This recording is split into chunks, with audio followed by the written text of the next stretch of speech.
മഹാന്മാർ പഠിപ്പിക്കുകയാണ്. അള്ളാഹുവിന്റെ മലക്കുകളെ ആകാശലോകങ്ങളിലേക്ക് മാറ്റിപ്പാർപ്പിച്ചു. ഭൂമിയിൽ മലക്കുകൾ താമസിച്ചിരുന്നുവെന്നാണ്. ഭൂമിയിൽ എല്ലായിടത്തും ഒരു അണു ഇണ പോലും ബാക്കിയില്ലാതെ മലക്കുകളുടെ സുജൂദ് വീഴാത്ത ഇടം അള്ളാഹുവിന്റെ ഭൂമിയിലില്ലെന്നാണ് പണ്ഡിതന്മാർ പറയുന്നത്.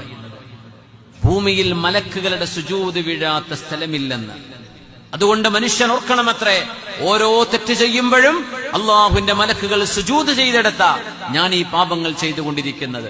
അള്ളാഹുവിന്റെ മലക്കുകൾ തസ്ബീഹ് ചൊല്ലി ഒരിടത്താണ് എന്റെ വീട് നിൽക്കുന്നത്, ഈ കച്ചവട സ്ഥാപനം നിൽക്കുന്നത്, ഈ അങ്ങാടിയും തെരുവും നിൽക്കുന്നത്.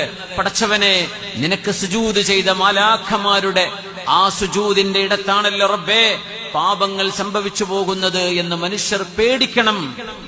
അള്ളാഹു അങ്ങനെയാണ് ഈ ഭൂമിയിലേക്ക് മനുഷ്യനെ പറഞ്ഞയച്ചത്. മലക്കുകളെ ഇവിടെ നിന്ന് ആകാശ ലോകങ്ങളിലേക്ക് മാറ്റിപ്പാർപ്പിച്ചുകൊണ്ടാണത്രേ മനുഷ്യരെ ഇങ്ങോട്ട് പറഞ്ഞയച്ചത്. എന്നാലും മലക്കുകളുടെ സാന്നിധ്യം എവിടെയുണ്ട്?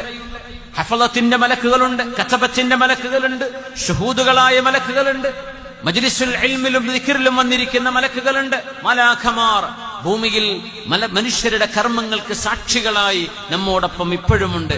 അവര് കാണുന്നില്ലയോ മനുഷ്യൻ ചെയ്യുന്ന പേക്കൂത്തുകൾ? അതുകൊണ്ട് പാപങ്ങൾ എന്ന് പറയുന്നത് ഈ ഭൂമിയെ മുറിവേൽപ്പിക്കലാണ്. പുണ്യനബി മനോഹരമായ ഒരു ഉദാഹരണം പറഞ്ഞു തന്നു സല്ലല്ലാഹു അലൈഹി വസല്ലം.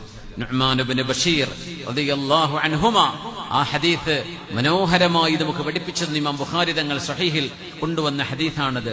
മസലുൽ ഖായിമി അലാ ഹുദൂദില്ലാഹ് വൽ വാഖിഇ ഫീഹി, അല്ലാഹുവിന്റെ നിയമങ്ങൾ അംഗീകരിക്കുകയും അംഗീകരിക്കാതിരിക്കുകയും ചെയ്യുന്ന ആളുകളുടെ ഉദാഹരണം ഒരു കപ്പലിൽ യാത്ര ചെയ്യുന്ന ആളുകളെ പോലെ.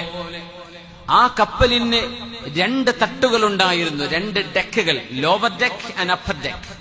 താഴെയും മീതയും 2 നിലകളുള്ള ഒരു കപ്പൽ. നമ്മൾ ഓർക്കണം, ഹബീബായ തങ്ങൾ ഒരു കപ്പൽ പോലും കണ്ണുകൊണ്ട് കണ്ടിട്ടില്ല സല്ലല്ലാഹു അലൈഹി വസല്ലം. പുണ്യനബി തങ്ങൾ കടൽ കണ്ടിട്ടില്ലായിരുന്നു സല്ലല്ലാഹു അലൈഹി വസല്ലം. തങ്ങൾ കടലിൽ യാത്ര ചെയ്തിട്ട് പോലുമില്ല. പക്ഷെ എത്ര മനോഹരമായിട്ടാണ് വഹീന്റെ വെളിച്ചത്തിൽ ഇതൊക്കെ തങ്ങൾ പറഞ്ഞു തരുന്നത്.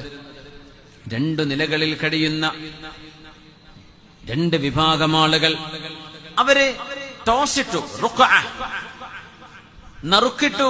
ആരാണ് കപ്പലിന്റെ താഴത്തെ തട്ടിൽ നിൽക്കേണ്ടത്, ആരാണ് മീതെ തട്ടിൽ നിൽക്കേണ്ടത്?